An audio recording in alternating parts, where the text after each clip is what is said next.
Connection, opportunity, possibility. It's what we all want. Spectrum has built a world where anything is possible, with products and services designed to work better together for a seamless connectivity experience. A connection to family and friends, a connection to education, and a connection to new opportunities. So there's no limit to how big we can dream. That's Life Unlimited. That's Spectrum.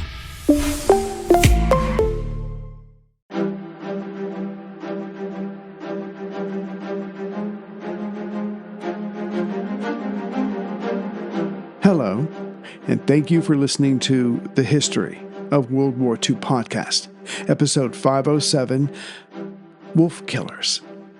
Last time, practically the whole of the Crimea was lost to the Germans. That is, except for the port city of Sevastopol and Kerch on the far eastern end.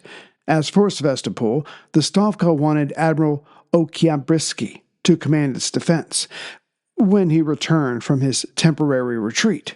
Until then, General Ivan Petrov was in charge. Yet cracks were already forming in his defenses.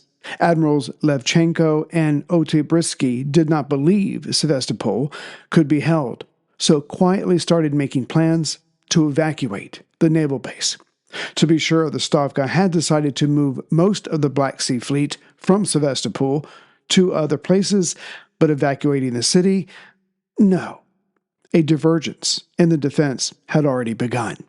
As no one knew of Levchenko's and Oktyabrskyi's private plans to leave, Borisov, in charge of the KOS, or Defense Committee, had thousands of civilians digging anti-tank ditches, as well as storing up food for the coming siege.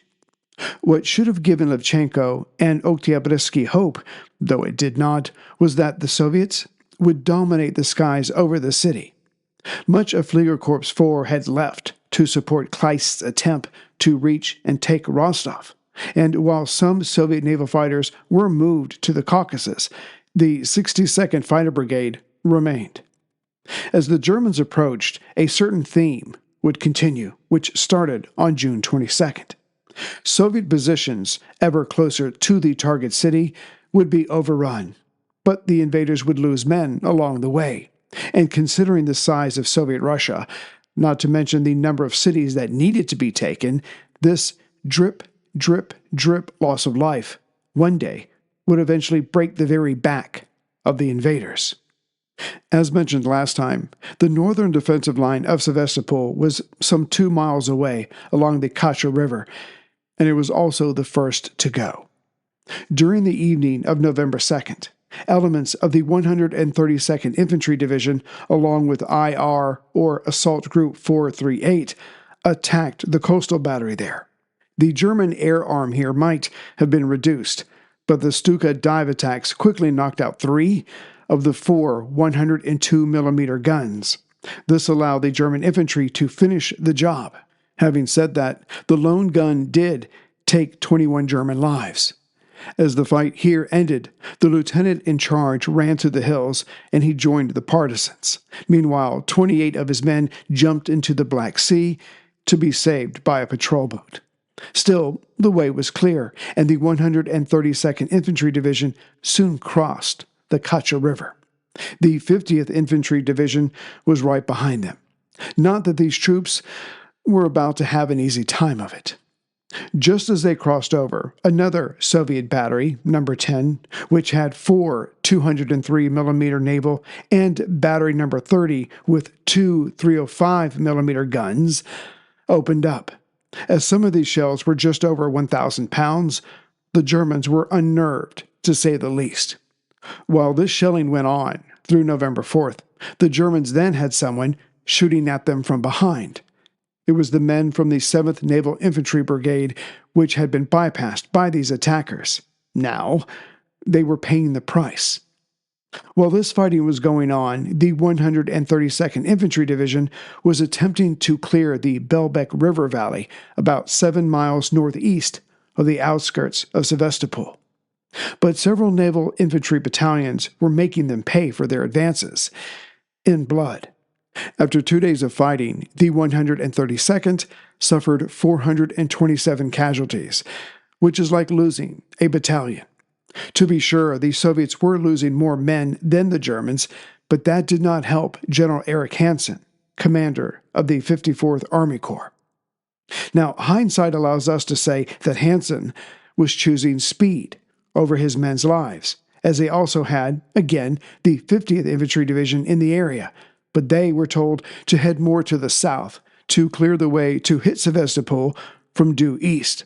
But also helping deliver 1,000 cuts to the invaders was the Hydra-like attacks of various scattered Soviet forces. It may be easier to compare the fighting to the north and northeast and further east around Sevastopol to trying to squeeze a balloon that does not pop. The more a German unit would fight its way closer, i.e. squeeze the balloon, they would soon find that other parts of the balloon would be coming around their fingers. And each time, and though it took days, the Germans would come out of a local fight victorious, they would then find themselves with fewer vehicles, a favorite Soviet target, but they would also have fewer men and equipment overall. General von Manstein realized that these two infantry divisions alone would not be taking Sevastopol. So he ordered Major General Ludwig Wolff's 22nd Infantry Division to join in on the attack on Sevastopol. Meanwhile, on the defending side, the Stavka finally figured out that they had a fighter in Petrov, so put him in charge of all ground forces and coastal batteries. As for everything else, that was patchwork, at best. Otkyabrski was put in charge of the fleet, Admiral Zhukov was in command of the naval base, and another major general was in command of the air arm. Today's episode is sponsored by Acorns. Acorns makes it easy to start automatically saving and investing, so your money has a chance to grow for you, your kids, and your retirement. Well, it's a new year, but will there be a new you? Only about 8% of people stick to their resolutions, and one of mine, each and every year, is to be more knowledgeable in financial matters, specifically my financial matters. I've been with Acorns for the last 5 years, and I'm very happy with what they have to offer. I have several accounts, and again, am content to watch them all just grow. So download the app and take a look for yourself. Investing does not have to be intimidating. Acorns gives you small, simple steps to get you and your money on track. Acorns will recommend a diversified portfolio that fits you and your money goals. Remember, you do not need to be rich. Acorns lets you invest with the spare change you've got right now. So, as the new year is upon us, take some steps to benefit yourself. Remember, from Acorns, mighty oaks do grow. Grow your oak. Head to acorns.com/WW2 or download the Acorns app to start saving and investing for your future today. Paid client endorsement. Compensation provides incentive to positively promote Acorns. Compensation provided. Investing involves risk. Acorns Advisors, LLC, and SEC registered investment advisor. View important disclosures at acorns.com/WW2. As for the air fight that was coming, the Soviets had, in early November, 61 operational fighters and a small number of ground attack aircraft, whereas the Germans had 12 Bf-109s, 10 or so Ju-88s, 9 Ju-87 Stukas. Again, the rest of Fliegerkorps 4 was out helping Kleist. As for Petrov's plan to defend, it was rather straightforward. He would fight off Manstein's first big attack, gaining time for the Stavka to reinforce him, but overall, to survive until winter proper set in. No, it wouldn't be as harsh as what was going on around Moscow, but it would be bad enough to hinder the attackers, thus helping the defenders. The Germans came at Sevastopol. On November 12th, 2 of General Hansen's infantry divisions hit the city's outer defenses to the east and southeast of Sevastopol. And yet, as if he, Petrov, was being pranked, he was amazed at the relatively small size of the attacking force, with its lacking air and artillery support. The next day, November 13th, the attack came from the 2nd Infantry Division, but again, the number of men coming in was relatively small, and again, the air and artillery support was underwhelming. If this truly was the current enemy strength in the area, then perhaps he, Petrov, should consider his own attack. The only other German attack was to the southeast of Sevastopol, but closer to the southern coast. There, the Germans made it to a town called Kamari, about 6 miles from the center of the port city. But, being that close to the Black Sea, 3 Soviet vessels bombarded them, forcing their attack to stop, and they would remain bottled up here. Back to Petrov's counterattack, with the temperature 10 degrees Fahrenheit or minus 12 degrees Celsius, and the Germans still recovering from rushing down here, Petrov's forces moved out on November 14th, mostly made up of naval troops. 2 naval infantry brigades were joined by 3 naval infantry regiments and 2 Red Army Rifle regiments. Their target, the 132nd Infantry Division, stationed just above a line that went due east out of Sevastopol. It would have helped had the Germans, now in a defensive mode, had more artillery, but much of that, again, was on its way to Rostov. And while it's true that the Soviets, again, lost more men than the Germans, their attacking wave after wave eventually forced the Germans back.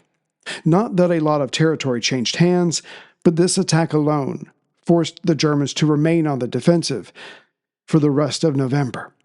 Time had just been purchased. Also of note, General Hansen, he had had his crack at Sevastopol.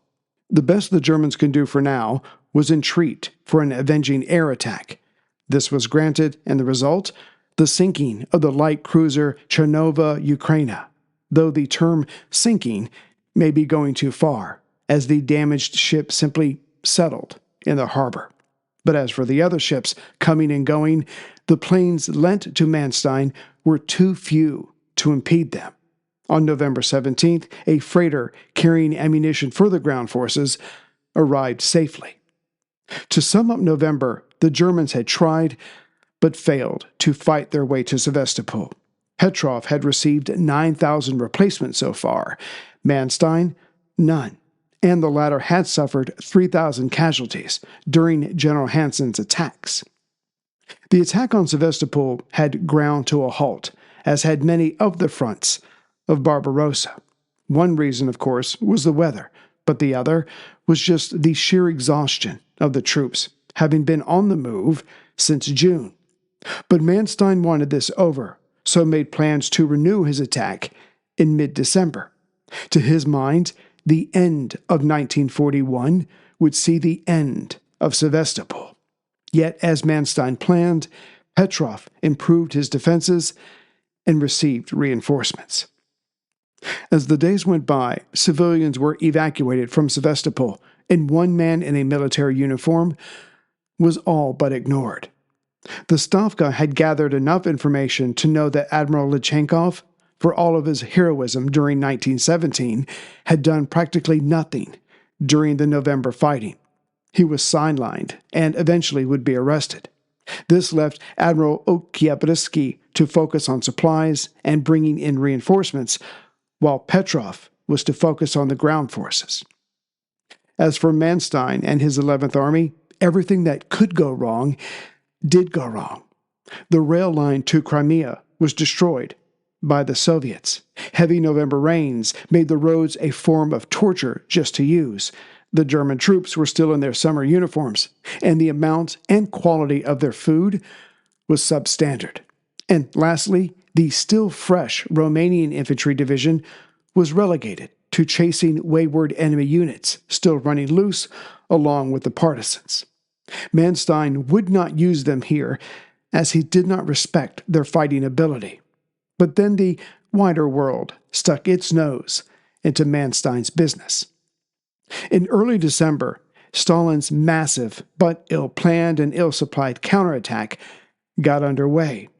Hitler suddenly needed all available troops. Thus, he ordered Manstein to wrap up Crimea.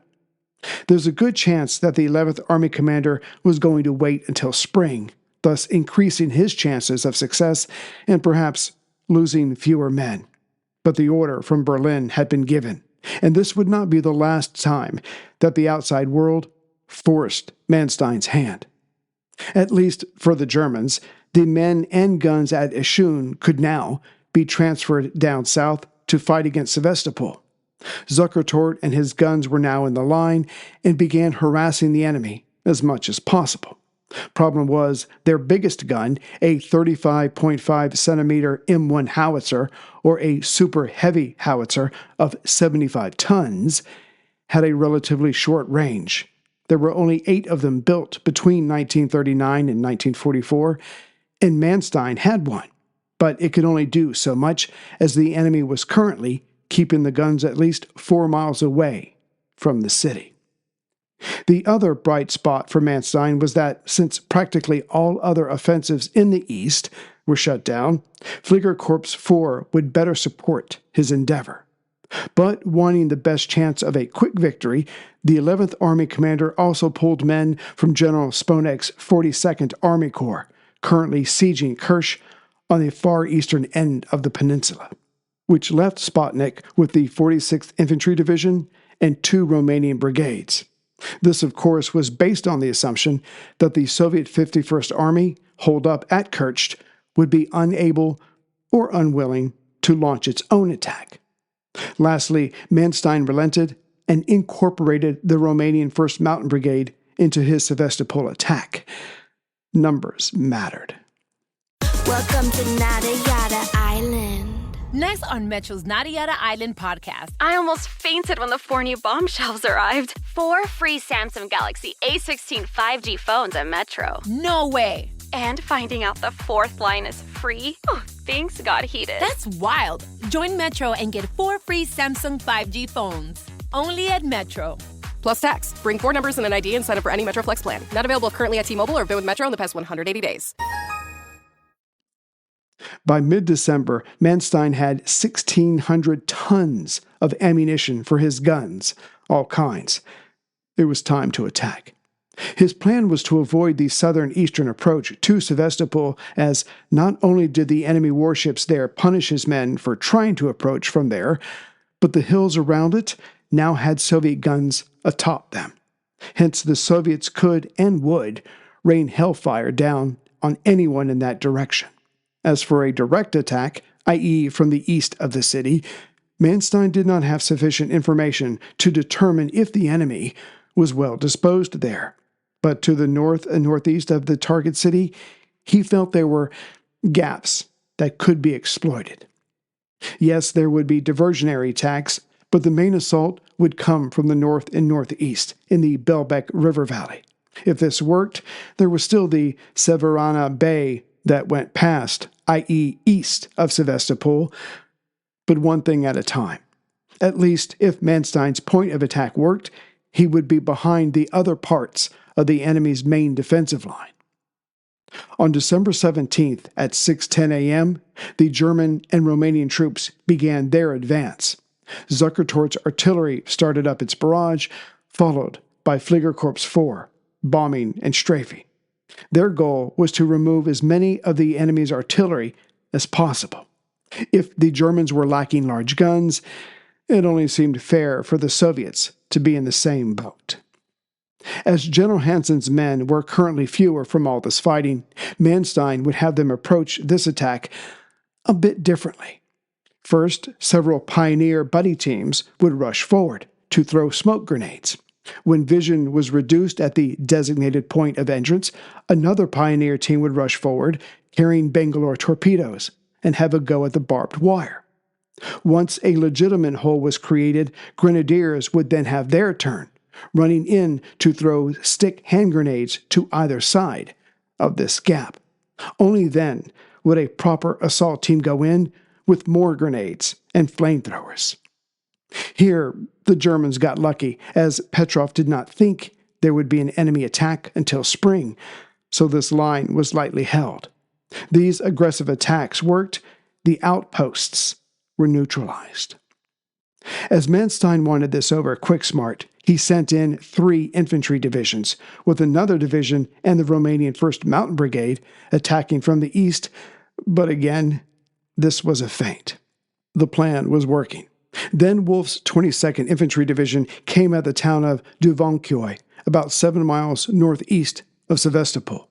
Opposing them were 5 battalions of the 8th Naval Infantry Brigade, with a 5th battalion held in reserve near the brigade's headquarters.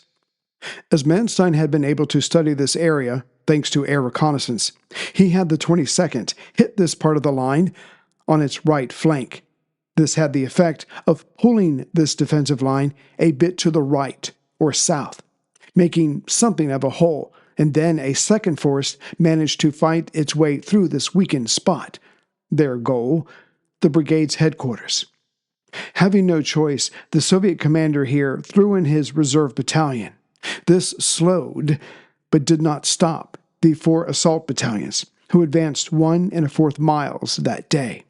Even better, south of WWII, the 24th and 132nd Infantry Divisions simply tore the defenders in front of them to pieces and advanced 2 miles.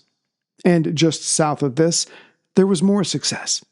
Practically all the hills in this area were in German hands as the sun set. The 50th Division and the Romanians, again given diversionary assignments, also advanced.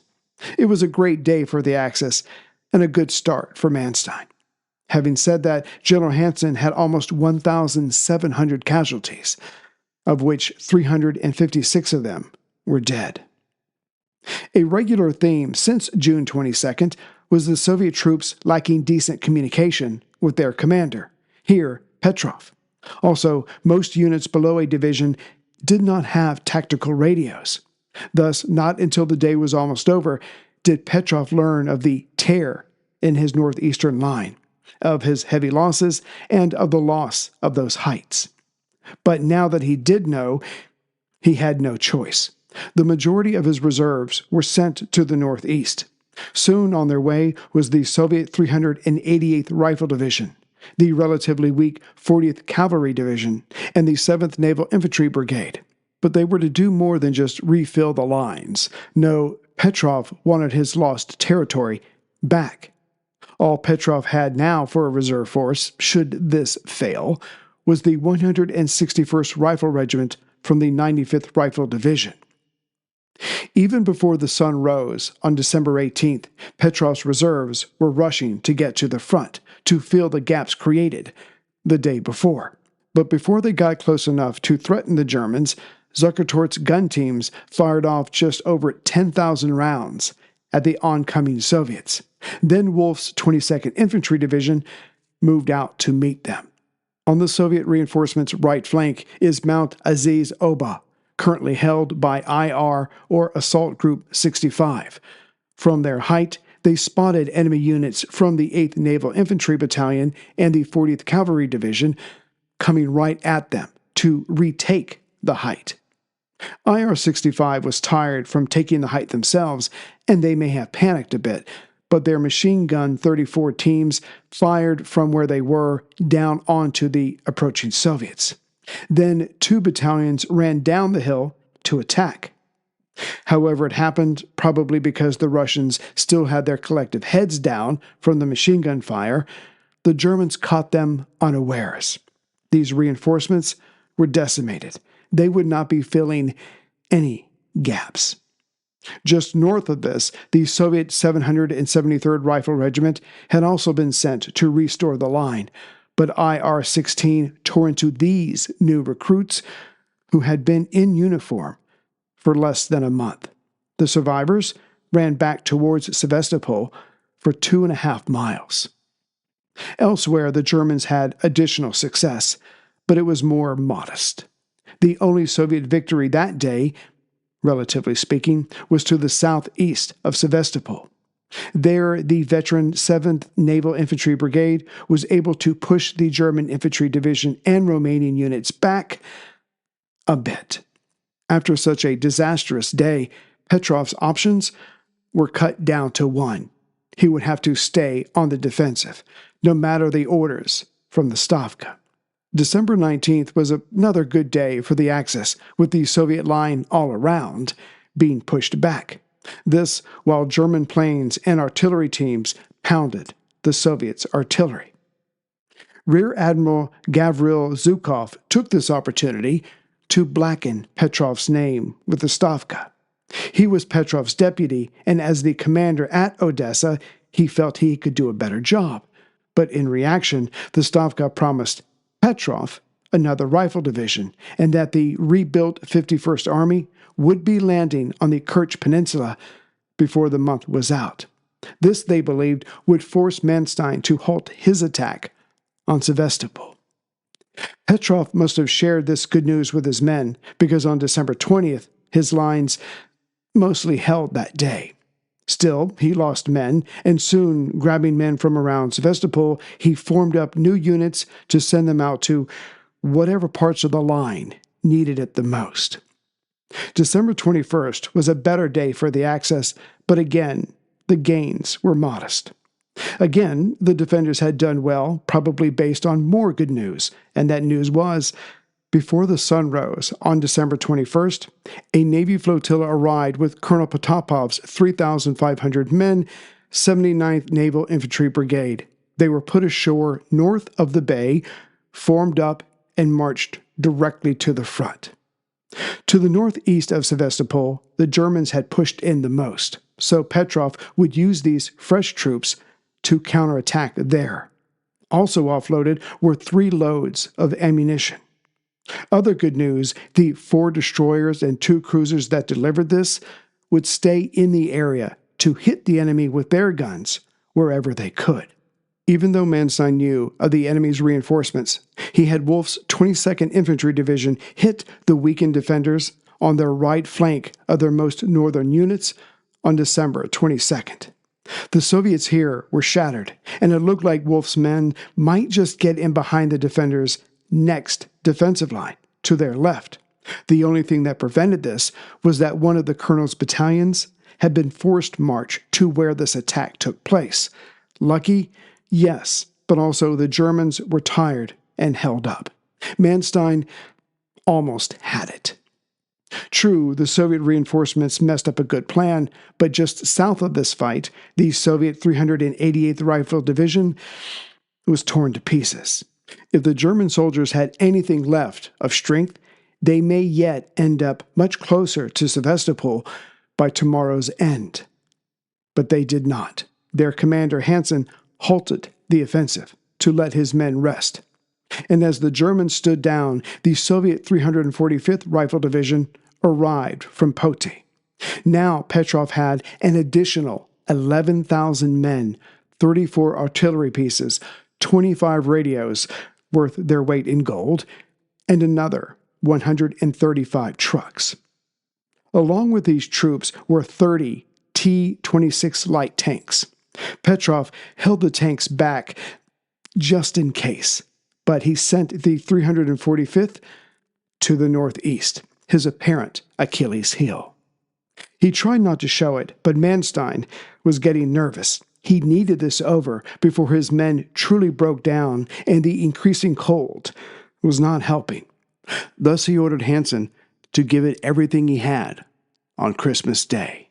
For his part, Hansen had the 22nd and 132nd Infantry Divisions put together 12 battalions, about 6,000 men, conservatively. They were to hit the area of the greatest German penetration, again to the northeast of Sevastopol, and they were to not stop until they reached the bay, which is not what happened. This time, all the Soviet reinforcements were rushed to the front. So when the Germans came in, they ran into, literally, solid walls of men, guns, and bunkers.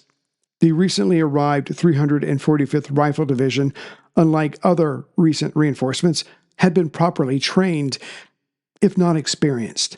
The various German assault groups were stopped, held up, and pushed back, up and down the line of this supposed German penetration. Even Wolff's 22nd Infantry Division, which had pushed further in than anyone else, was stopped cold. So when the largest Soviet guns slammed 30.5 millimeter rounds into these tired Germans, Axis morale quickly fell. Manstein quickly fed in the 170th Infantry Division, but it made no difference. Next, Hansen was told to pick just one spot and focus on that, anything to make headway. Yet this went nowhere as his men were exhausted, and the Soviet guns, full up on ammunition now, fired all day long. That night, staring at his maps, trying to figure some way of getting to Sevastopol, Manstein then received word of the amphibious landing in the Kerch Straits. Well, Sponek and his 42nd Army Corps would have to deal with that. Sevastopol would be hit again. Borrowing men from the 50th Division, the Germans attacked again on December 26th and 27th. Modest gains were made, but almost not worth it, as every German advance immediately brought on a Soviet counterattack.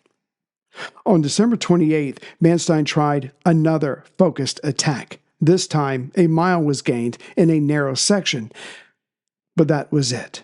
Yet that night, another Soviet rifle division, the 386th, arrived at Sevastopol. Did Moscow have cloning facilities? Still, December 29th brought another German attack, which only went on for a few hours, because at 10 a.m. that same day, Sponek informed Manstein about another Soviet landing near Feodosia, which is along the southern coast, where the bulk of the Crimea begins to narrow to become the eastern peninsula. In reaction, Manstein sent the 170th Infantry Division to help the general there. The last days of December only saw fighting on some heights, east by southeast of Sevastopol, but this came to nothing, and on December 31st, Manstein shut it all down. The Germans had used 100,000 rounds to dent Petrov's outer ring, but dent was all they did. Still, it did cost Petrov 17,000 casualties, with 6,000 more captured. As 1942 opened up, Sevastopol, Feodosia, and Kerch were still in Soviet hands. Manstein had failed. It was time for winter quarters and to stare at his maps until warmer weather returned. Greetings, everyone, from Central Virginia. So we're probably just one, maybe two, but probably one episode. We'll be done with Crimea, and then we'll move on from there. I just wanted to show how it eventually, collapses. Anyway, so as far as the latest members, I'd like to welcome aboard. Let's see here. David Elder from Chandler, Arizona. Thank you, David. James Swanson from Imperial Beach, California. And George McNutt. And as far as donations, a very enthusiastic Randy Young. Thank you, Randy. I really do appreciate it. And so I'll have the next episode out as soon as I can. And then we'll go, how do I put this? Examine the suffering of Leningrad. Take care, everyone.